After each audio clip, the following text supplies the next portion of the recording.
عليكم ورحمة الله وبركاته. مرحبا أخواتي. أريد أن أنبهكم على شغلة كتير مفيدة وكتير ضرورة.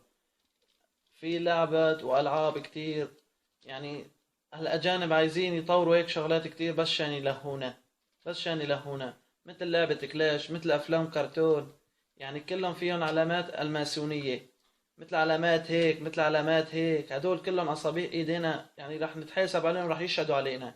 فأرجو منك أن تمسح هذه اللعبة الفيديو. بس أنت لا تقول إنه ليش بدي أمسحها، ليش يعني بدي أمسحها، ما فيها شيء، لعبة عادية. بس تابع معنا هذا الفيديو وشوفه وخبر أصدقائك عنه. تابعوا معنا.